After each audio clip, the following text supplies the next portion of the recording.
உள்ளாட்சி அரசு செய்தியால் இணைவோம். கோவையின் அடையாளங்களில் ஒன்றான பேரூர் பட்டீஸ்வரர் கோவிலில் குடமுழுக்கின் பொழுது வடமொழிக்கு இணையாக சரிபாதியாக குண்டங்களில் தமிழில் வழிபாடு நடத்த வேண்டும் என்ற கோரிக்கை நிராகரிக்கப்படுகிறது என இந்து சமய அறநிலையத்துறை உத்தரவிட்டுள்ளது.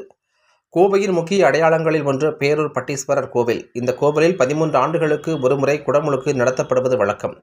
வரும் பிப்ரவரி 10ஆம் தேதி பேரூர் கோவிலில் குடமுழுக்கு நடைபெற இருக்கிறது. சைவ நெறிமுறைகளை பின்பற்றி வரும் இக்கோவிலில் குடமுழுக்கின் பொழுது வடமொழிக்கு கொடுக்கப்படும் முக்கியத்துவம் தமிழ் மொழிக்கு கொடுக்கப்படுவது இல்லை என கூறப்படுகிறது. குடமுழுக்கின் பொழுது வளர்க்கப்படும் யாக குண்டங்களில் வடமொழிக்கு இணையாக தமிழிலும் வழிபாடு நடத்த வேண்டுமென ஆன்மீகவாதிகள் வலியுறுத்தி வருகின்றனர்.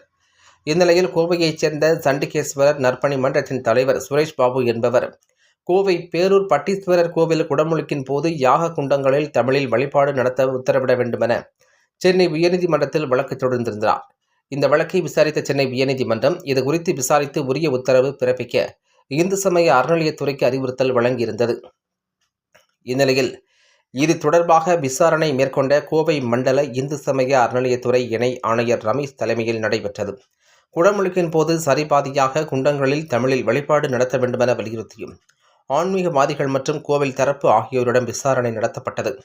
இதனைத் தொடர்ந்து பேரூர் பட்டீஸ்வரர் கோவிலில் கடைபிடிக்கப்பட்டு வரும் பழக்க வழக்கங்களின்படி யாகசாலையில் உள்ள யாக குண்டங்களை சம பாகங்களாக பிரித்து தமிழில் வழிபாடு நடத்திட அனுமதி கேட்கும் கோரிக்கை ஏற்கத்தக்கது அல்ல என்பதால் நிராகரிக்கப்படுகிறது என எழுத்துப்பூர்வமாக உத்தரவிட்டார்.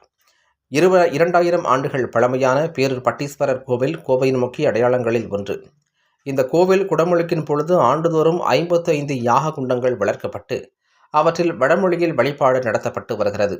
இவற்றில் பாதி குண்டங்களில் தமிழில் வழிபாடு நடத்த வேண்டும் என்பது ஆன்மீகவாதிகளின் கோரிக்கை. தற்போது அந்த கோரிக்கை நிராகரிக்கப்பட்டது. இதனையடுத்து தஞ்சை தமிழ் பல்கலைக்கழக முன்னாள் துணைவேந்தரும் தமிழ் காப்பு கூட்டு இயக்க தலைவருமான சுப்பிரமணியம் தலைமையில் சண்டிகேஸ்வரர் நற்பணி மன்றம் மற்றும் முற்போக்கு அமைப்புகளைச் சேர்ந்தவர்கள் கோவை மாவட்ட ஆட்சியரை நேரில் சந்தித்து மனு அளித்தனர். அப்போது கோவை பேரூர் பட்டீஸ்வரர் கோவில் குடமுழுக்கில் யாக குண்டங்களில் தமிழில் வழிபாடு நடத்த நடவடிக்கைகள் எடுக்க வேண்டும் என மாவட்ட ஆட்சியரிடம் வலியுறுத்தினார்.